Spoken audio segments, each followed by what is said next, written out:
Okay, we are back. Hi, this is William Ramsey. We had some technical problems.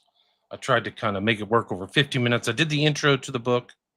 The author's name is Dean W. Arnold, Arnold. I will re-edit this at the end, but it seems like the stream is actually working now. So, Dean, welcome back to the show. Great to be here. Awesome.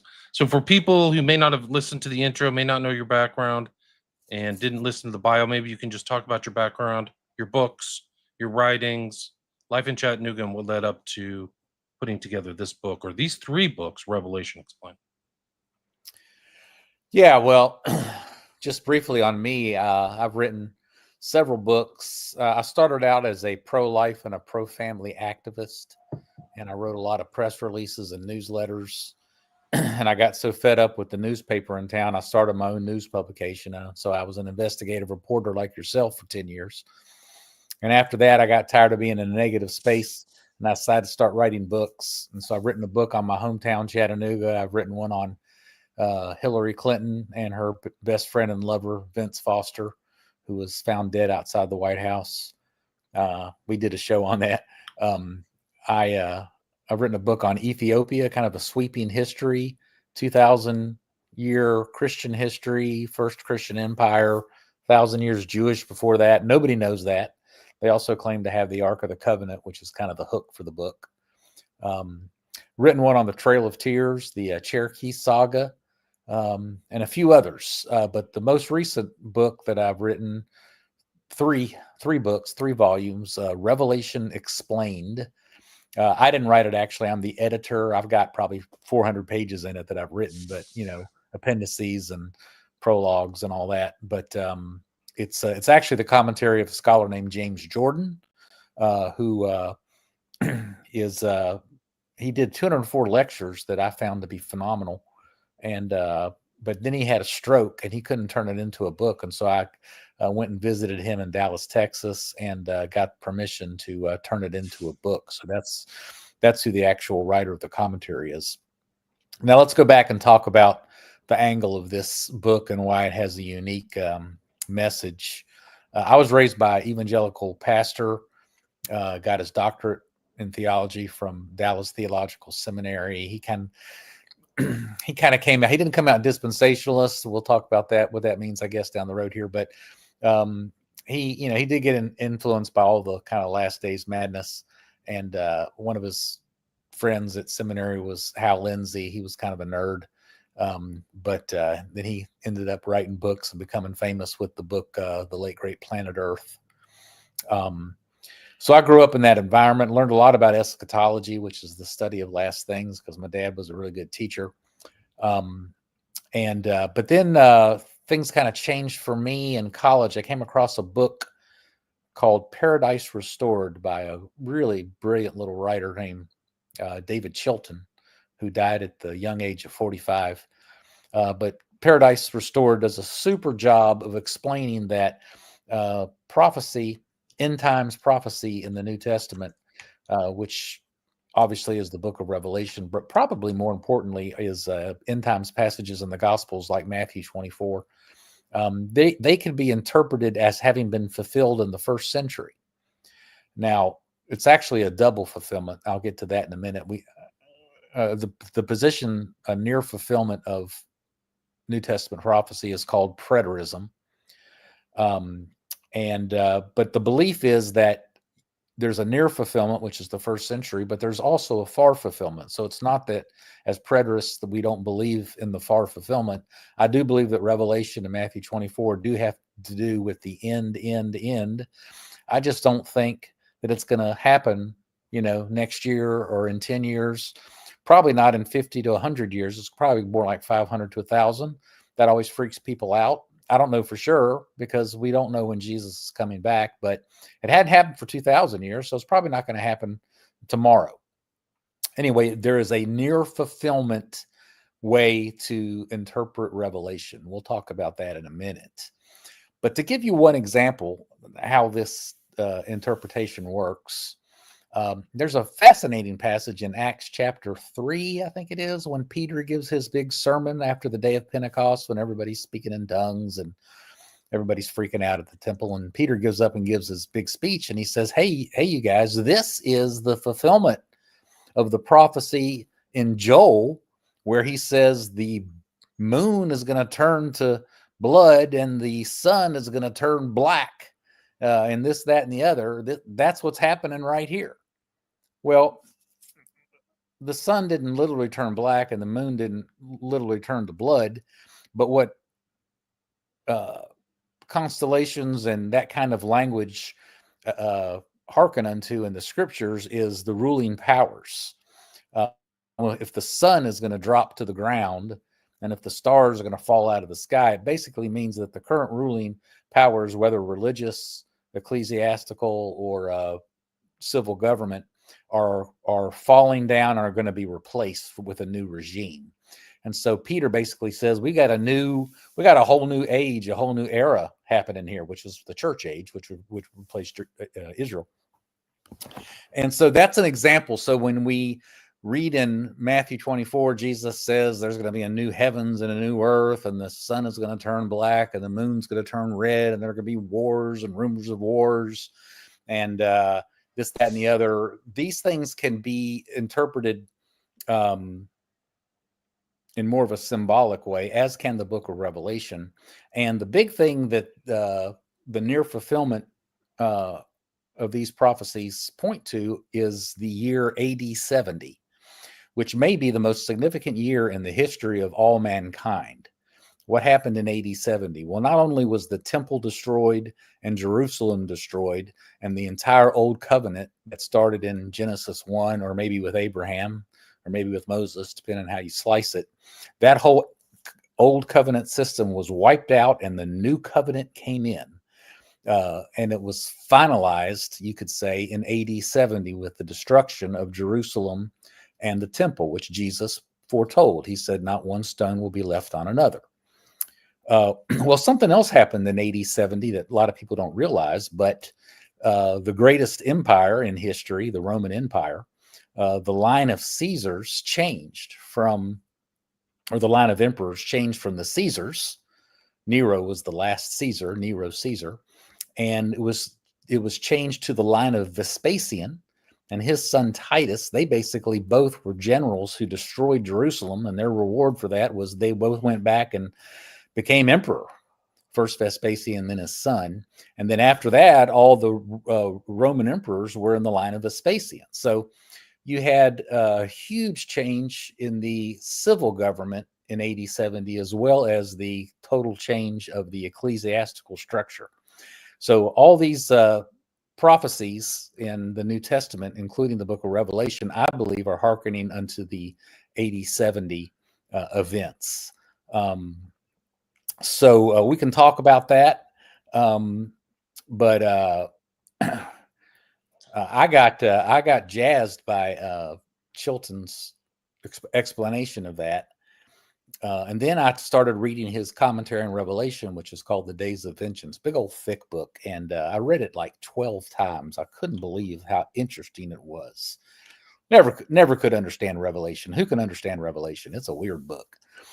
Suddenly I'm reading something that makes sense of Revelation. Well, every time I came across something really cool in the book, the source was a guy named James Jordan. I was like, who's James Jordan? I got to figure out who this guy is.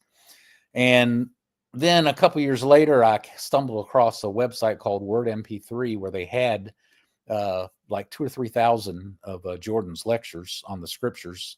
All of his commentaries are phenomenal, but his one on Revelation, 204 lectures, just absolutely fascinated me. I listened to it 4 or 5 times. And after all that, now we're 20 years down the road, and this is about 6 or 7 years ago, I decided, man, I want to write my own commentary on Revelation. I've done enough study on this thing, raised in all this stuff. I'll write my own book, but I knew that I wanted to use Jordan quite heavily because he was so good. So I went down to Dallas, Texas, and met with him and his son, his estate, to see if I could get permission to quote him at great length, have the legal permission to do that. He had a stroke, so he wasn't able to turn the 204 lectures into a book. But I also said, I might just, instead of just writing my own commentary and quoting you heavily, I might just make it your commentary, and I'll be the editor. I don't know yet. Well, that's what ended up happening. Now, let's talk about the book of Revelation. We can have lots, you can ask me lots of questions about eschatology and the end times and all that, because people like to talk about that. But let's talk about the book of Revelation. What do you know about the book of Revelation? Well, I've talked to hundreds of people over the last 5 years because I've been working on this project. So I've done a lot of anecdotal surveying, polling, I guess you might say. Well, nobody knows anything about the book of Revelation. Almost nobody's read it. If they have read it, they probably started, and after the first 7 or 8 chapters, they gave up. Here's what they know. They know that there's something called the Antichrist, and they're all looking for the Antichrist who's going to come and take over the world and persecute everybody. Well, the word Antichrist actually doesn't even appear in Revelation. It doesn't even appear in the scriptures. We can talk about that. They also know that there's this thing called 666, where you can't have it on your forehead or your hand, where you won't be able to buy and sell, but that's the mark of the beast. Those are the 2 things people know about the book of Revelation. Well, the book of Revelation is about a whole lot more things than that, but we can talk about those things in a minute. What is the book of Revelation about? Book of Revelation starts out with messages to 7 churches from the Apostle John. I believe it was written around AD 67, about 3 years before the destruction of Jerusalem. And there's warnings to these churches. And then suddenly John is caught up into heaven in the throne room, and there's angels and elders and beasts and cherubim. And the Lamb, who is Christ, obviously, shows up, and he's got this big book. And so it's time to open this book. And the book has 7 seals on it. And every time you open a seal, out comes a beast, cherubim, and, all the, grandeur of all that. Mysterious symbolism. And yes, mysterious symbolism. There's a white horse that's a conquesting horse. There's a red horse that's bloody and killing everybody, and there's a black horse. And then when the 7th seal is opened, it turns into 7 trumpets. Now we got the same kind of apocryphal, kind of interesting symbolism going on with 7 trumpets. And then when the 7th trumpet is blown, it turns into 7 bowls. And the bowls are like the final wrath, and they're pouring out blood and all kinds of other things onto really the city of Jerusalem. And after the 7 bowls, with the 7th bowl, suddenly there's this vision of this whore of Babylon in the sky above the wilderness. When I wrote whore of Babylon in this book, Microsoft Word said, "You sure you want to use that word? That's kind of an offensive word." It's like, yeah, I definitely want to use that word. The whore of Babylon, it says on her forehead, "Mystery, Babylon the Great, the mother of harlots." And so she's up in the sky, and she's doing all sorts of blasphemous things, and she's drinking blood and menstrual blood and all kinds of nasty things. And she's just the most wicked woman you could possibly imagine. She ends up getting destroyed by the nations, probably symbolic of the Roman Empire destroying Israel, Jerusalem. And then from the rubble of the great whore who's destroyed rises up the new Jerusalem, which is now just called a bride, the bride of Christ. The heavenly city Jerusalem comes down, and it's a pyramid that's full of light and jewels and grandeur and rainbows, and it's a glorious thing. So it really ends up with this very positive vision. All the nations are coming in. The kings are bringing in their glory into this city. So it's really a vision of the church age. And when Jesus says, "Go into all the world and make disciples of the nations, teach them everything I've commanded you to teach them." So it's really the Great Commission, right? The Great Commission, and bringing all the nations to Christ. So that's what the book of Revelation is. And it really is a wonderful, edifying read when you understand that it's talking largely about the first century and what Jesus did, which is he came and brought in the new covenant. He had to destroy the old covenant, which included the destruction of Jerusalem and the temple, and then bringing in the new age of bringing light and joy and Christ to all the nations until that is ultimately fulfilled. That hasn't been ultimately fulfilled yet. So Revelation chapter 22, the last chapter, that hadn't happened yet, but in a figurative way it has, because we started the new age. So anyway, that's kind of an overview of how to interpret Revelation. And about interpretation, why do so many people get it wrong or try to put it to this time? And there's arguments about the kind of preterist position, right? That wasn't the event in AD 70 was huge, right? The whole city was literally razed to the ground. There was nothing left. I did a show on Josephus and read part of the what was his history. I forgot what the title of it was, but like there was nothing left, and then all the money went back to Rome too, right? So all the gold in the temple was taken back to Rome, is my understanding. Yes. Well, the preterist position is that there is a near fulfillment of Revelation, and there is also a far fulfillment of Revelation. So these things we read about have double fulfillment. So it is going to happen down the road. It's just I think that to always think it has to do with Iran and Russia and Turkey is fairly irresponsible. We don't know what's going on. That's pure speculation. So it's best to spend time studying the near fulfillment, which is accessible, objective, obvious, that sort of thing. An example of the double fulfillment of prophecy, when Isaiah gives his famous prophecy, the virgin shall be with child and you shall call him Emmanuel. We all know that from Linus and Peanuts. But it's also one of the more famous prophecies. Well, when Isaiah gave that prophecy to the king, this is a sign for you, the woman shall be with child. Well, right after that, like 3 or 4 verses later, it says that Isaiah's wife had a son. And that is clearly the near fulfillment of Isaiah's prophecy. Now, in the Septuagint, the word for virgin can also mean a young woman. And sometimes Jews and others will try to argue that to get out of the virgin birth. But in the New Testament, when the Greek says virgin, it really does mean virgin, virgin. So we believe in a virgin birth. But there was a little wiggle room when Isaiah said it. And so you've got the near fulfillment with his wife having a son. And then you've got the far fulfillment, which was Jesus Christ being born in Nazareth from Mary, the Virgin Mary.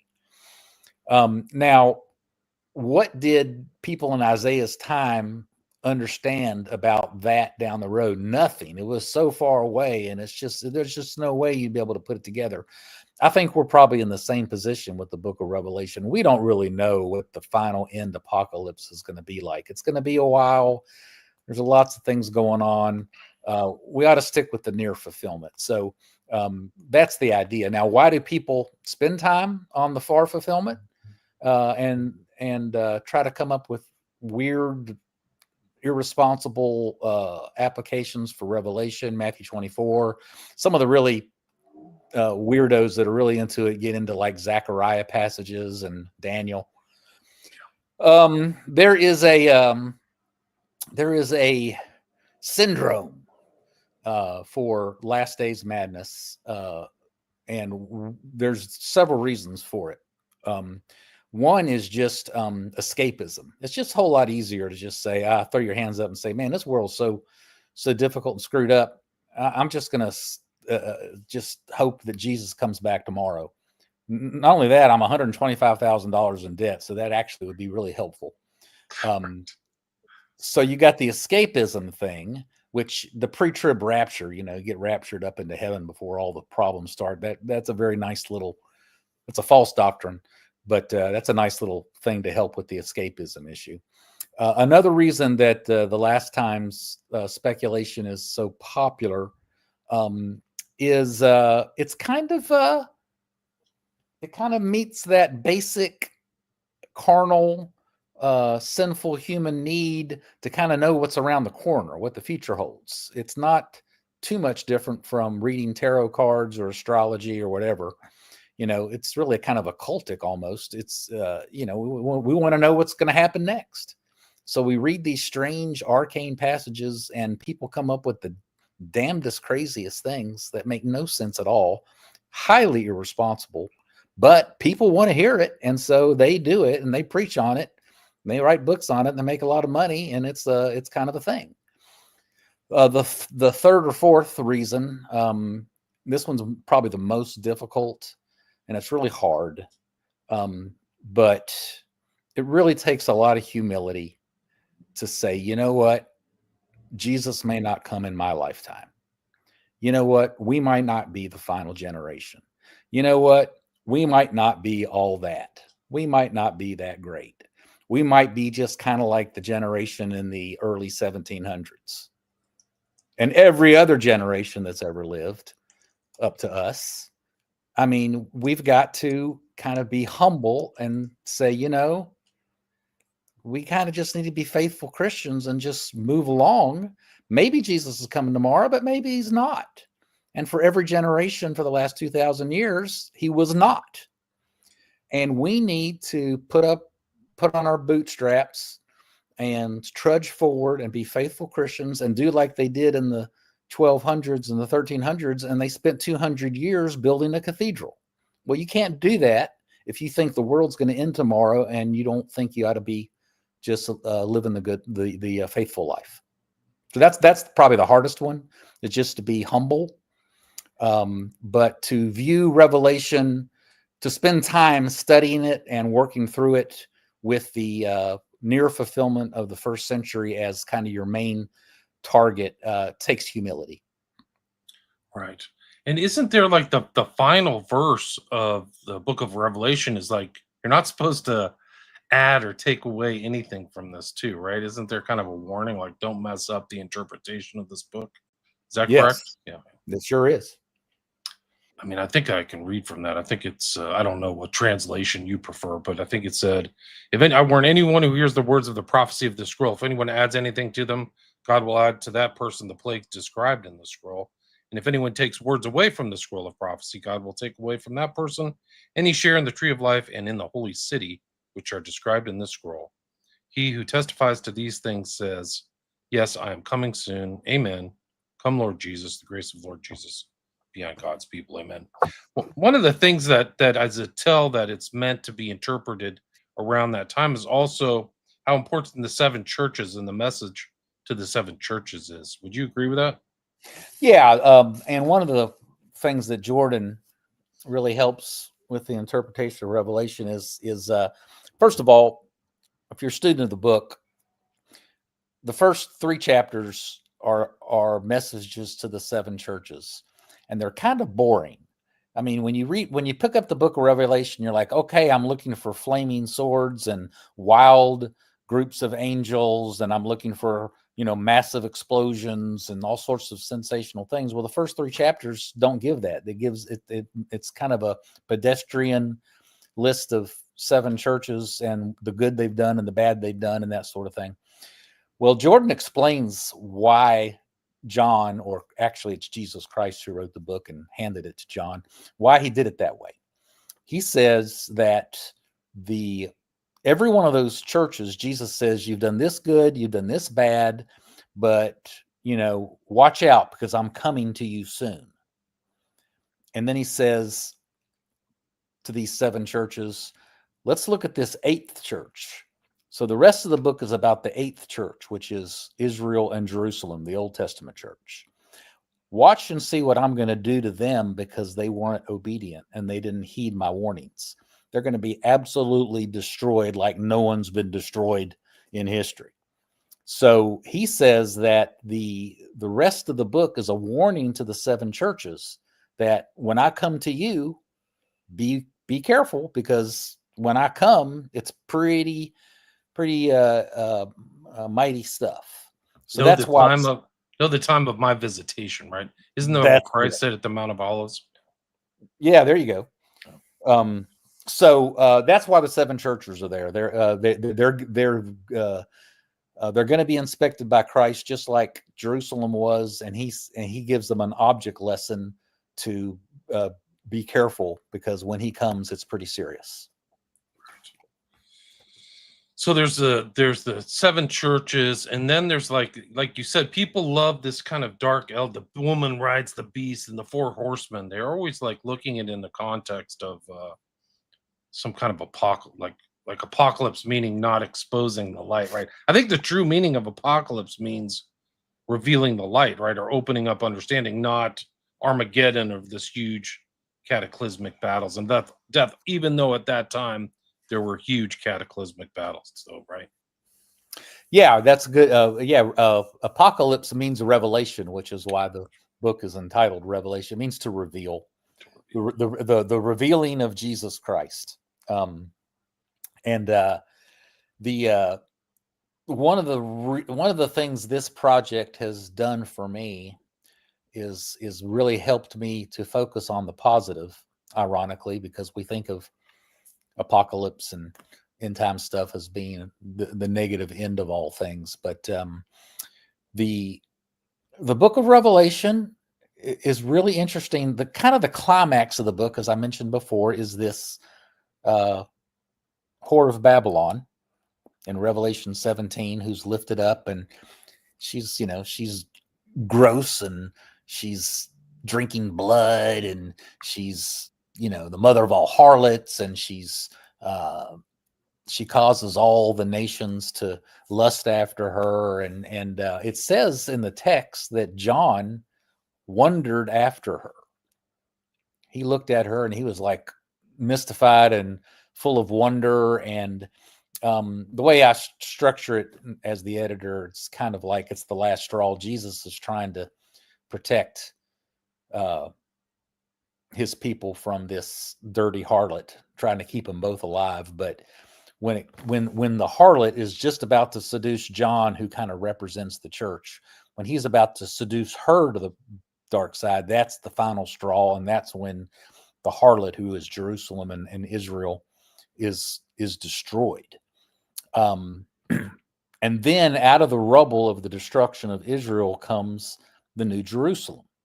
Well, the New Jerusalem is this beautiful, full of light, full of rainbows, full of jewels, all these kind of things. And it's the nations, as I mentioned before. The nations are coming in. The kings of the earth bring their glory into it. And it's 4 chapters. I mean, it's 4 chapters of describing this beautiful New Jerusalem. It's kind of a pyramid, and it's heaven comes down to earth. Heaven is not really up in heaven anymore. Heaven is here. Jesus comes here, and the light is here, and we don't have a temple anymore because we've got Christ, and he's the light. But it's shifted my attention away from always being like, ain't it awful, boy, it's so awful.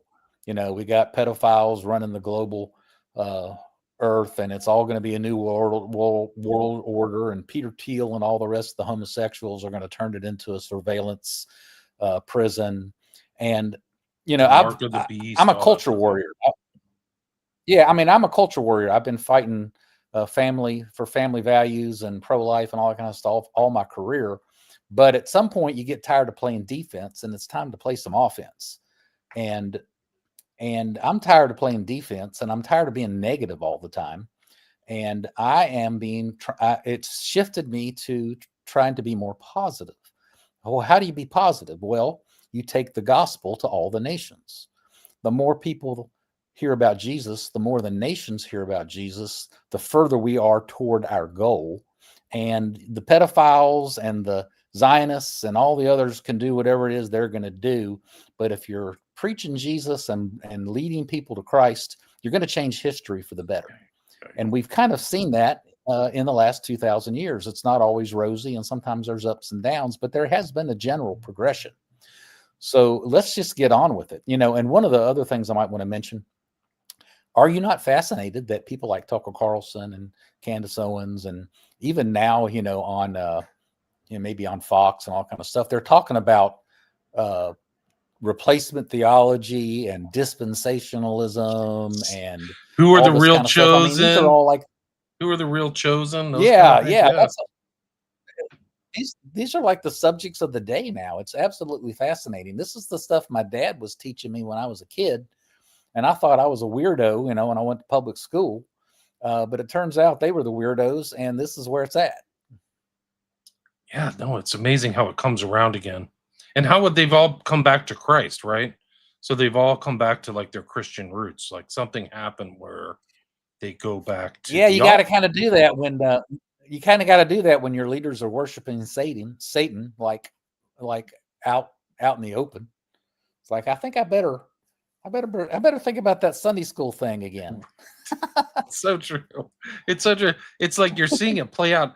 But it's interesting. I think Revelation's important in present context because you're literally seeing these guys like Huckabee and we have to support Israel and there's so many people at the Wailing Wall, right? I mean, it's almost like you have to go prostrate yourself to get political power for this so-called Christian theology. They should be at the Holy Church of the Holy Sepulchre instead of at the Wailing Wall. JD Vance went there today.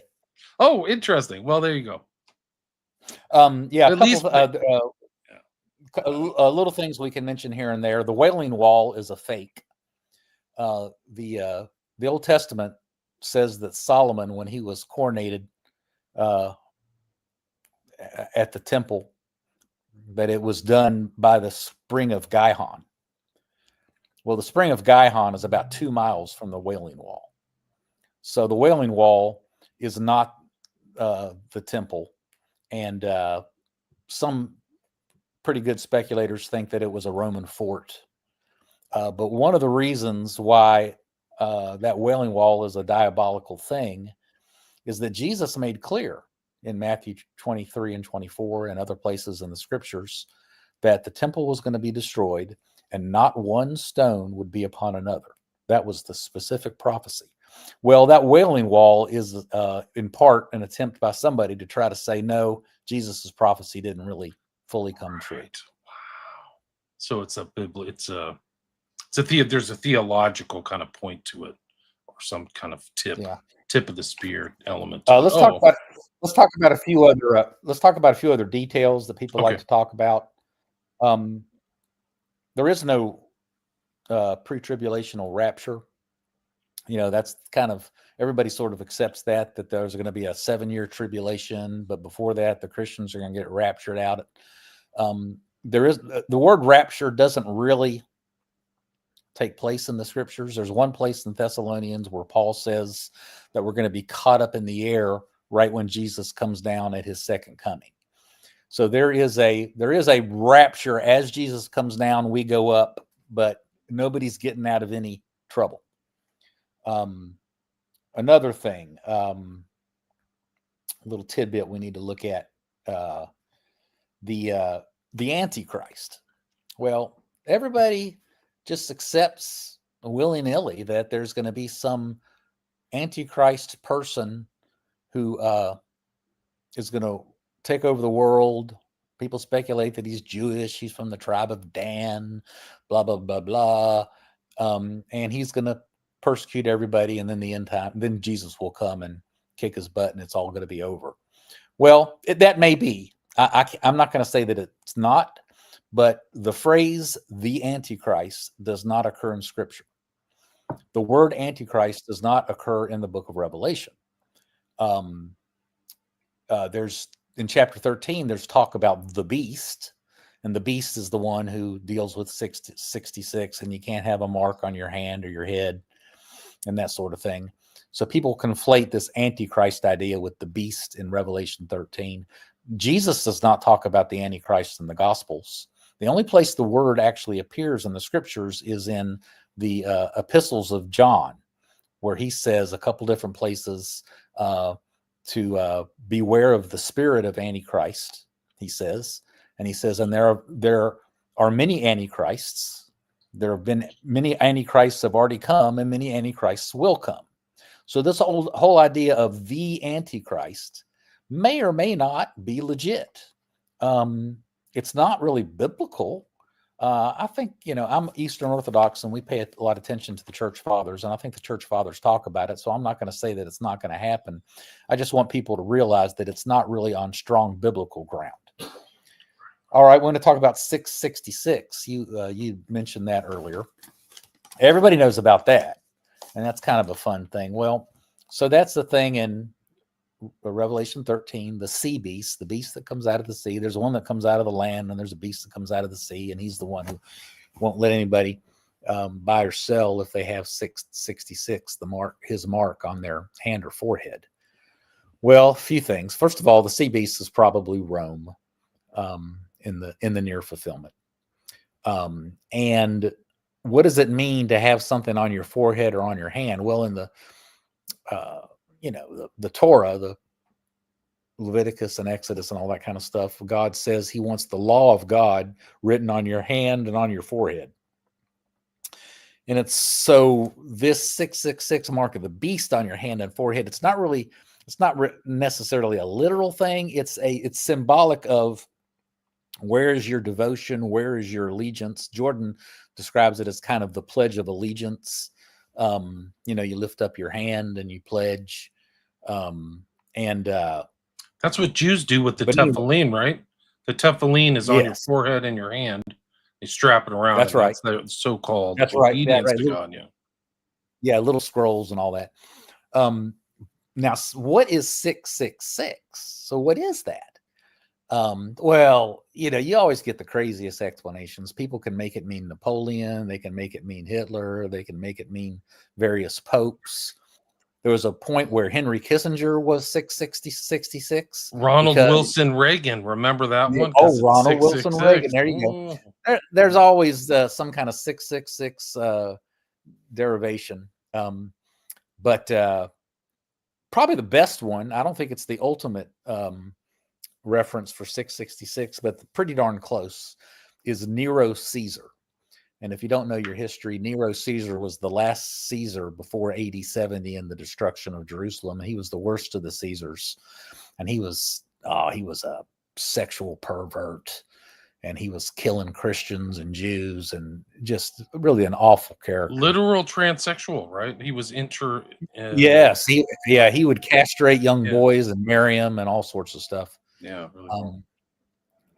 And he would dress up and attack people and eat their genitals. He was nuts. But anyway, Nero Caesar,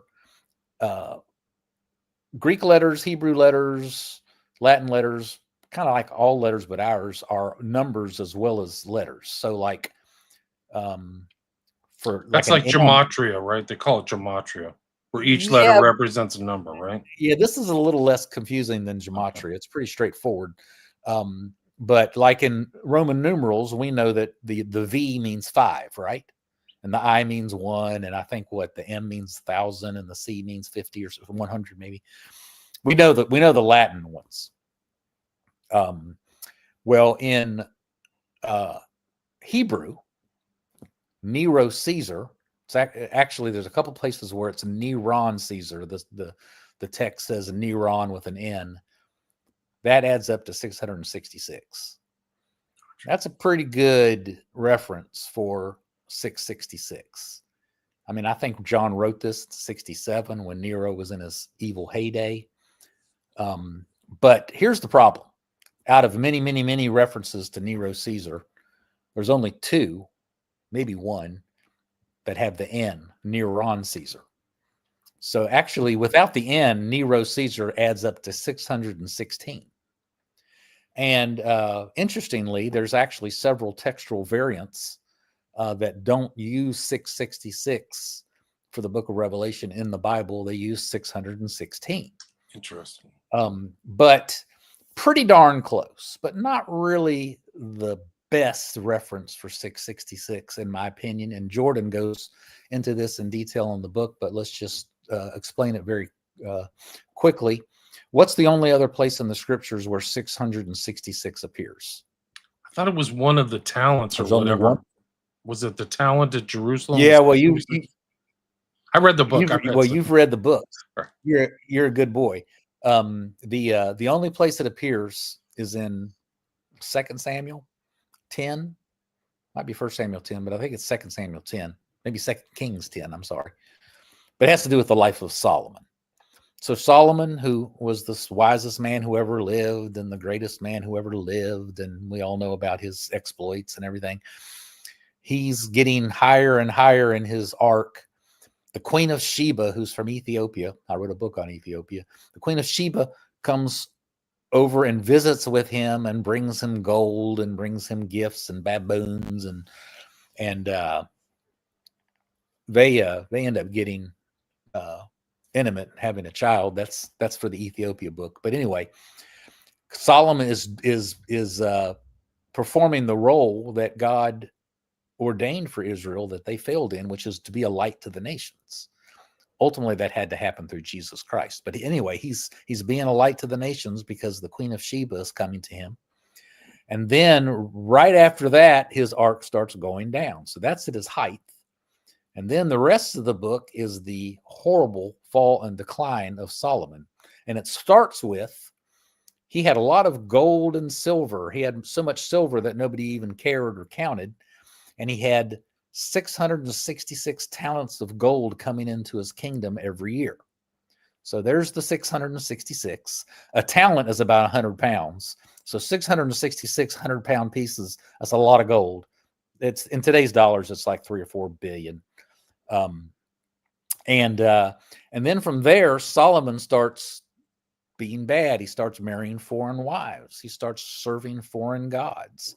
He starts building homosexual brothels and probably participating. He starts building temples to Molech and other demon gods where you sacrifice your children. So he got as bad as you could get. And what Jordan says is that Solomon doesn't just represent wickedness, but he represents apostasy, which means you're at the very height and then you come down to the very depths, apostasy. So 666 is a symbolism of apostasy. And Solomon was doing double duty as both kind of protector of the religious kingdom as well as the civil kingdom. So ultimately, you know, whether it's 100 or 1,000 years from now or 10,000 years from now, when we have the final fulfillment, there will be some kind of apostate character who's represented by 666. We'll see how that goes when it plays out. But that's the best explanation I've seen on 666. Me too. And he also adds other 66 numbers that are in there that go back through the Testament. Go back through the Old Testament. It's like there's a 66.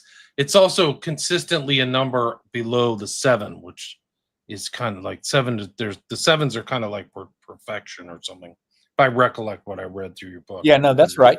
Yeah. And so Goliath, the giant, was 6 cubits and a span, which is a span is a hand, which is probably 6 inches. So six cubits and 6 inches is how tall Goliath was. And then the statue that Daniel's 3 friends refused to bow down to was like 60 cubits tall and another 6 or something. So yeah, there's the 66 theme is quite a bit in the scriptures, and then 666 is just for Solomon. One of the other things that Let's talk about the date. Yeah, go ahead, please. No, you first. Well, I was just going to say, in addition to the 66 that's present and runs through the Old Testament, also the beast, or the concept of the beast, so that it's not kind of this independent thing in Revelation, like all these other people are compared to beasts. Nebuchadnezzar's sent out for 5, I can't remember how long, to live among the beasts. So it's a very negative connotation prior to the book of Revelation. Would you agree with that?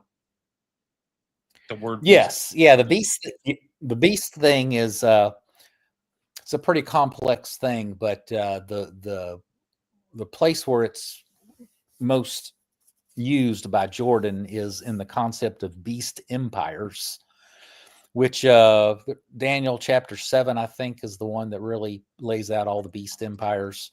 The first beast empire is Babylon, and it houses the people of God. It's the when Jerusalem was destroyed by Babylon, they went and lived in Babylon, and so they're kind of being housed by this beast that is a good beast. It's supposed to protect the people of God. It's supposed to use its fangs like a Doberman to protect its owner, its people. Interestingly, the cherubim in the book of Revelation, the four beasts they're called in some translations, are half domestic and half wild. So they probably guarded the Garden of Eden. And so, if they're looking inward, they're domestic like a cow or a man face. And if they're looking outward, they're wild like a eagle or a lion. And of course, we got a beast theme because the snake comes in and does his thing. But anyway, I digress. Babylon is taken over by Persia, which is kind of a bear image. Babylon's a lion. Persia has a bear imagery. And then Persia is overtaken by Alexander. And Alexander has four expressions of his empire. Alexander himself, then the Seleucids, which are up near Syria, and the Ptolemies that are in Egypt, and then early Rome. Early Rome was really a Greek empire. Rome is Greek in a lot of ways, but then the seventh beast empire is evil Rome. What really starts with becoming an empire, and then it degrades into Nero and all that. That's seven beast empires that were protecting the people of God all the way to the destruction of Jerusalem. And then the beast empire role is no more. And of course, in Revelation 13, the sea beast is the evil Roman Empire that no longer is doing a good job of protecting the people of God, but instead is murdering them. So Rome and that whole beast system gets fully annihilated in AD 70. That's probably more than you wanted, but you got it. Yeah, but then there was a follow-up destruction where all the Jews were sold into slavery in the Bar Kokhba revolt, right? Like 80 years later. Is that right? So there was like dual destructions. Like the whole place was razed, and then they did what they did to Israel, what the Romans did to Carthage, right? Sold everybody off into slavery and then salted it or did something. Or tore down every tree, if I remember correctly. Like, yeah, I'm not an expert. I'm not an expert on the history after that. I know that there's two different times in history that were fascinating where they tried to rebuild the temple. There's talk now about rebuilding the temple and all that. Well, there was a couple of different attempts. One in like 130 AD that completely bombed, and instead the Romans kicked the Jews out again and built a pagan temple on the spot of the temple. And then there was another really serious attempt to do it during the time of the Emperor Julian the Apostate, which is around like 350 or something, 360. And he made a serious attempt to rebuild the temple. And as they're getting really close to kind of putting up the key girders and all that kind of stuff, literally fireballs start coming out of the ground and from heaven and destroy the whole thing. Wow. And we have two great saints who testify to this, St. John Chrysostom and I think Gregory the theologian. But then there's another pagan biographer of Julian who also attests to the same thing. Wow, I didn't know that. And that's kind of more of the Orthodox view, or that information may be more Orthodox. Is that correct? Because St. John is an Orthodox. Well, he's one of the four doctors of the church in the Vatican. He's not just an Orthodox guy, but like I told you, there was a pagan biographer of Julian who also attested to it. So it's not just Orthodox history. I think it's pretty strong, reliable history. But yeah, there have been attempts to rebuild the temple. They never went well, and I don't subscribe to the current rage that's going to happen here. They're talking. I did a show on the red heifer and all the stuff. They're trying to set up all these precursors, and there's people getting all the implements together. So you're do you have a general view that would be offensive to God to Yes, make a third temple? Okay. Yes. Well, I heard Jay Dyer talking about this the other day. It's not that there aren't people out there trying to do it.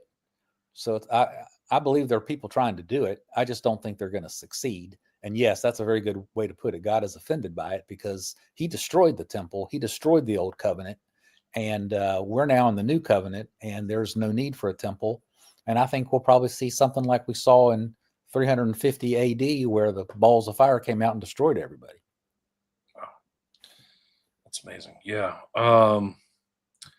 Data revelation. One of the big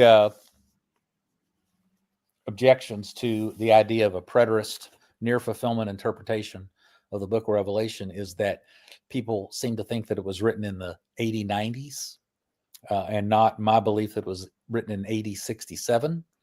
So I've got about a 40, 50 page appendix in this first volume of Revelation Explained that talks specifically about the dating of Revelation. And there's some reasons I believe that. One of the reasons I believe it is that the Orthodox Church's Lives of the Saints calendar on the date of the death of John, the theologian, the Apostle John, says that he wrote the book of Revelation in 67. So my church history ascribes to that belief. There's also various early church sources that point to an early dating of Revelation, and really an early death of John before AD 70. The reason that the idea of it being written in the 90s, which is probably the dominant view both in Protestant and in Orthodox circles, is one of the early church fathers, a very well-known one, Irenaeus, says that that it or he was seen at the time of Domitian. Well, Domitian appears in the mid 90s, so from that they deduce that John must have lived into his 90s, and it seems to say that the revelation was seen at that time. But if you look at it and parse it, it could be the pronouns could be him and not it, and it could be that John was seen at that time. But I do a long analysis of it, and at the end of the day, you just got to say Irenaeus probably didn't get it right. He said Jesus lived to be 50. He said Jesus was crucified in AD like 18 or something, or a wrong date. He got a lot of dates wrong. So he is important because he goes through. You can direct. There's supposedly a direct tie between Irenaeus, Polycarp, and John, right? John the Evangelist. Yeah. I mean, yeah, that's fine. But anyway, I think there's plenty of strong evidence for a early dating of Revelation. It's not a slam dunk case, but the other side doesn't have a slam dunk case either. Gotcha. The High Calvinist asks about your opinion on the little season of Satan's loosing. In my opinion, we're very likely this season evidenced by Zionism and the reemergence of national Israel. What are your thoughts? Read it again. I'm sorry. You can read it right there on the bottom. I'll say it slower this time. I'm sorry. Can you ask Arnold about his opinion on the little season of Satan's loosing? In my opinion, we are very likely in this season, meaning the little season of Satan's loosing, evidenced by Zionism and the reemergence of national Israel. Yeah.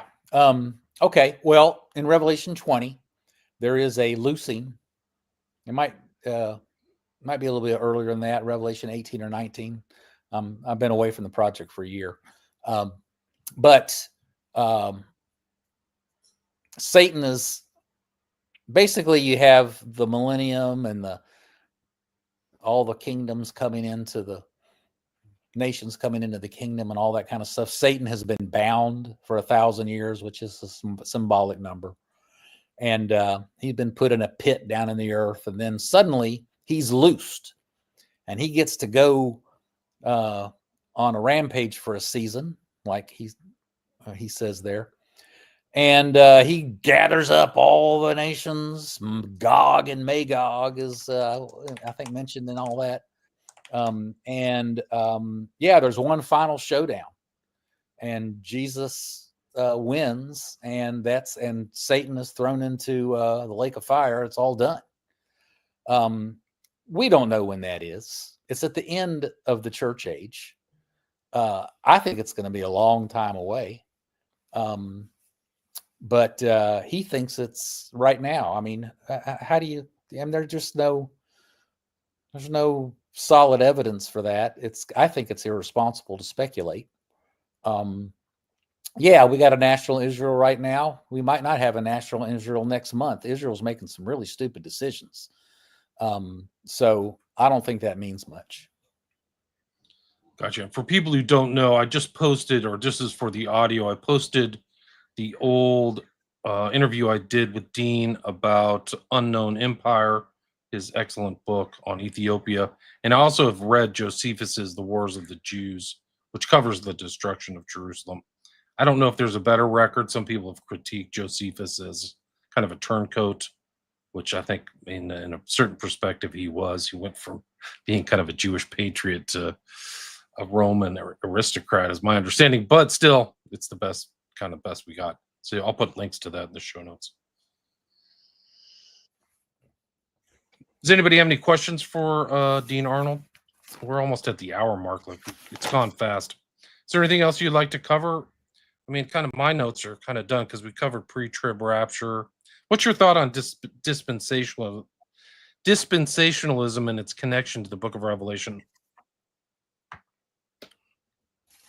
Well, that's a term that's getting thrown around a lot. It's amazing. I never thought I'd hear mainstream media talking about dispensationalism, but it can mean all sorts of things. Technically, I guess it's a belief, a theological belief that we have different dispensations in history. We got the old covenant, and we got the church age, and we got the Israel age, and maybe we're going to move out of the church age into the age where they build the temple and Jesus comes down physically and reigns for 1,000 years. Anyway, that's sort of the technical definition of dispensationalism. But really the term just kind of gets collated with all the other trappings that come with this, what I would call last times madness. So the pre-tribulational rapture, the belief that Jesus is going to come down in a physical body and rule as king for 1,000 years before the second coming and the last judgment, or maybe before the last judgment, which I don't believe, and the historic church has not believed that. The historic church believes that Jesus comes down, we're raptured up with him, we all come down, there's a last judgment, and then we come into a new age. Dispensationalism is just kind of a calling card for last time's madness. Right. Yeah. Really something else. There's just so many people who've added things into the scriptures that aren't as well. They're based on very simple, flimsy statements of one or two things, and then they've built up an entire industry, a very lucrative industry. I think, like you mentioned in the past, like some of these books have sold millions. Yeah, it's very unfortunate. It's very irresponsible. And then you've got about 10% of the evangelical crowd that are kind of like engineers, and architects, or they're these bean counter types, and they're pretty good at reading through the whole Bible and then reading these end times passages and analyzing them. And because they've read it and nobody else has, they get to become the experts, and they get to come up with these outlandish, wild interpretations and views of how these obscure passages have to do with today's issues with the modern state of Rothschild, Israel, and Iran and Iraq, and this, that, and the other. Henry Kissinger. It's all baloney.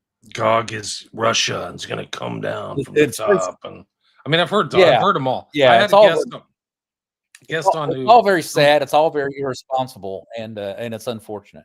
The mother of harlots is the Catholic Church, who sits on many waters, and So like this is it. Yeah, I mean, Kind of it's easy to come up with your explanation. yeah. Although the thing about getting back to Jordan is like what I liked about the book and the way it's read is how knowledgeable he was about terminology from the Old Testament and understood like land and sea and how those terms, just like we were talking about 666 and beast, are interspersed in Revelation. So it's not really, it can be seen as an independent special book, which it is, but it also has its concepts and imagery based upon biblical tradition. Do you agree with that? Yeah, I do. And yeah, so let's talk about the land and sea. Land and sea throughout the book of Revelation is symbolic of Israel, the Jews, which are the land, and the sea, which is the Gentiles. We see this in the Old Testament because Old Testament prophets and kings are all shepherds. And then when we get to the New Testament, they're all fishermen. All the leaders are fishermen. And so we go from land to sea. And one of the things that's a really helpful for just understanding the Bible, the New Testament, and history, and people just don't get it, but that is that there was a 40-year period, just like the 40 years in the wilderness. There was a 40-year period where some Jews remained Jews. The Gentiles that were being converted remained Gentiles.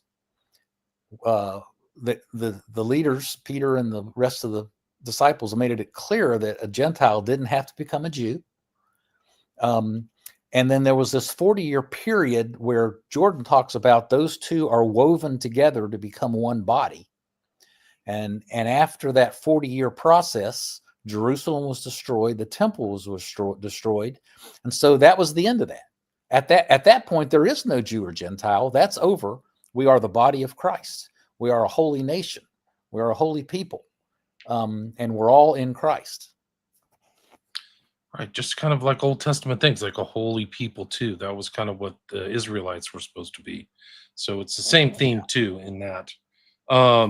Rigovich asked Another reason why you don't hear this interpretation of Revelation and the end times very often. I listed 3 or 4 early on in the podcast, but the fifth one is it's politically incorrect. Let's face it, the Jews don't want to talk about Jesus predicting the destruction of Jerusalem because they rejected him. And the book of Revelation, in my opinion, in the near fulfillment interpretation, is all about the destruction of Jerusalem. It's just not. It's just not something that a Zionist-funded publishing house is going to publish. Right. Or even look into, like, it's not like the views. Like some people, like Shapiro, their view of Christ is completely different. Like at least what they state publicly. Then the Christians were like, "This is the Son of God. This is the Messiah. This is everything that So you're kind of seeing this thing that happened 2,000 years ago played out today. It really is remarkable. These conflicts that are detailed between Paul and the Jews and things like that. I think that there's rhymes. It syncs up a little bit with what happened 2,000 years ago. Rigovich asks, Q&A, a little off topic, but may I ask for some recommendations, reading-wise, for new Eastern Orthodox converts? Do you have any thoughts on that? You go to my website, deanwarnold.com. I've got an article, 21 Reasons to Become an Orthodox Christian. I can recommend that. And then I would recommend the influencer podcaster Jay Dyer, jaysanalysis.com. Most of the people that come into our Orthodox church, which is exploding, come in through his influence. And he wants, did he say books, reading wise? And I don't know, if you're a very sophisticated Protestant, Josiah Trenum's book, Rock and Sand, is phenomenal. It's much more technical and scholarly than I'd expected it to be. But if that's your thing, I would recommend that. Clark Carlton has a wonderful series, 3 books, Faith, Hope, and Love or something. I forget what they are, but they're very good. And just look around, you'll find them. And Jay's mentioned there's like links in the book that link to some of his earlier, I think, teachings or episodes about the East Orthodox Church. So if and when you get Revelation explained, you can just click on the links and they'll pop up. I didn't get to the second or third books. What differentiates the second and third books from this one on the dragon? Well, I start in the middle. Revelation 12 is the middle of the book, and this dragon appears from heaven and comes down and starts chasing this woman, and that's all, kind of hard to figure out. Jordan does a good job of explaining. It's basically Satan attacking the church, and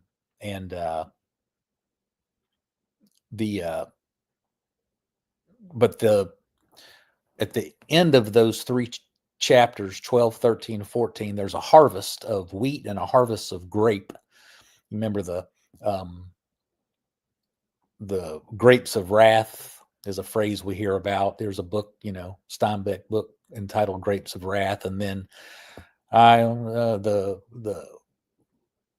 Union song, the coming of the Lord, he is trampling down where the grapes of wrath are stored. Everybody knows that passage, and everybody thinks it's the judgment on the wicked, the grapes of wrath and that kind of stuff.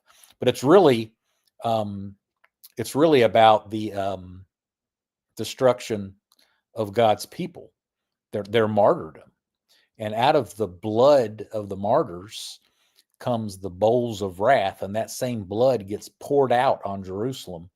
So it's a Eucharistic kind of imagery. I'm kind of on a rabbit trail, but volume 1 is talking about those 3 chapters. Volume 2 backtrack from chapter 1 to chapter 11, and that's a long story. You'll have to read it, but the main theme of that is the replacement of the angels. One way to interpret the book of Revelation is that it's a long story about how angels used to run the world, and they got replaced by humans, and now humans run the world.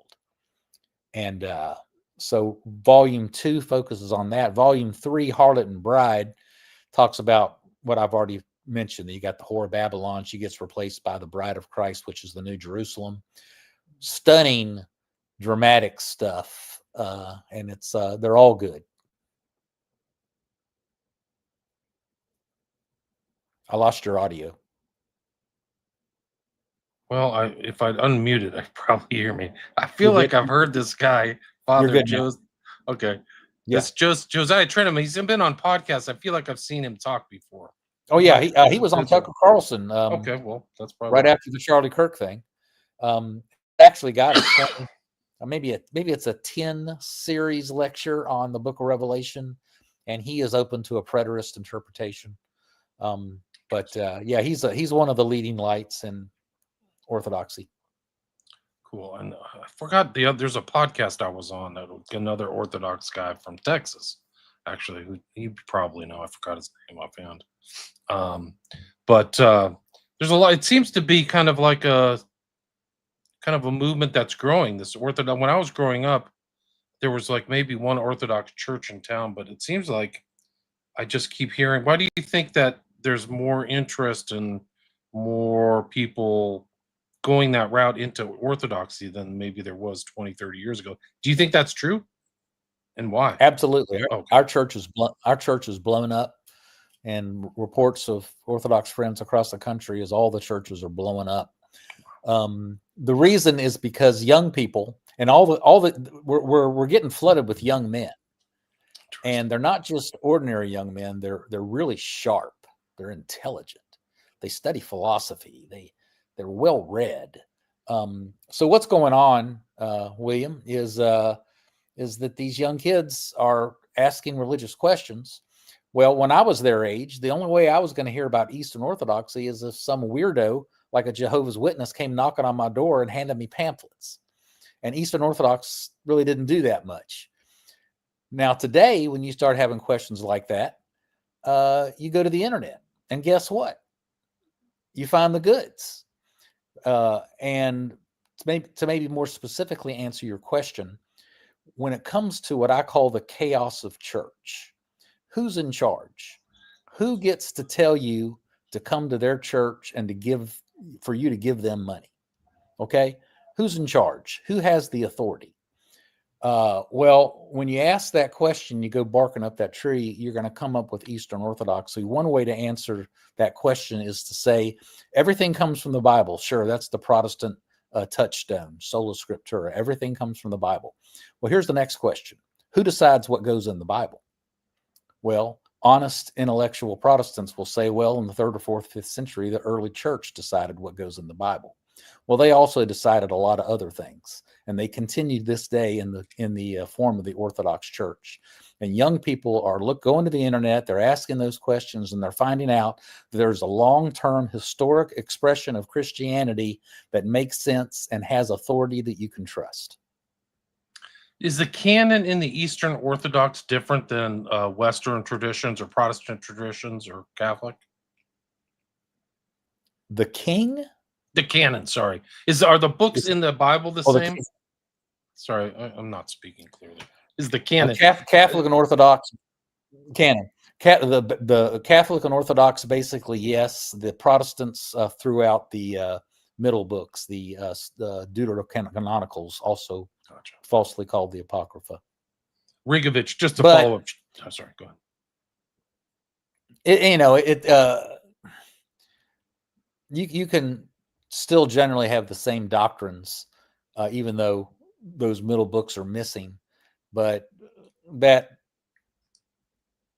messes up the point of Orthodoxy, which is the church gets to interpret the scriptures, not individuals.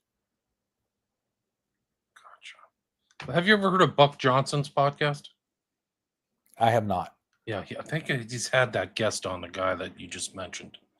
This Father Josiah Trenham. I think he's had a lot of Orthodox guests, maybe not Eastern Orthodox, but Orthodox for sure. Let's see. Found Dean via Jay. Remember the first time Jay interviewed Dean. We've been Facebook friends. Hi, Rigovich. Thanks. Kind words, everybody. Thanks for listening, everybody. We had about 175 viewers. We kind of got off to a start. Maybe it was my computer. I'll begin with Buck Johnson. Yeah, Rigovich, Buck Johnson. So you can check out that podcast too if you're interested in the Orthodox thing. You can also go to Dean Arnold's site. It's right here. DeanWArnold.com. Yeah. Yep, there it is. And you can see a lot of good stuff there. I got several books listed on that site, and almost all of them have audiobooks. All the Revelation volumes have audiobooks. So I recommend them. They're all good.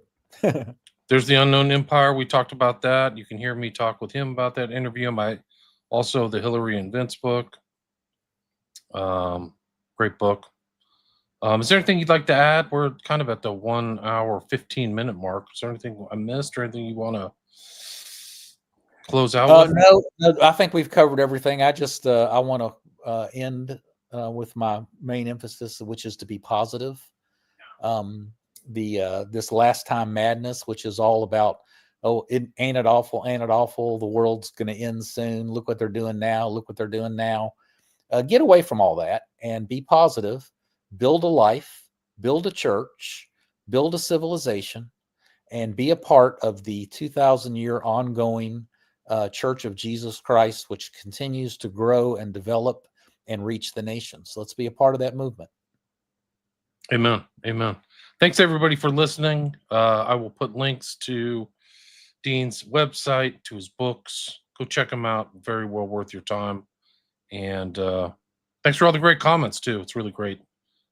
Sorry about bungling up the first one. So people who are listening to this, I'll have added on the first 10 minutes. I'm going to do some audio editing. But again, the guest is Dean Arnold, and the book that I covered, and you'll see this right here, is Revelation Explained, an Interpretation by James B. Jordan, Volume 1.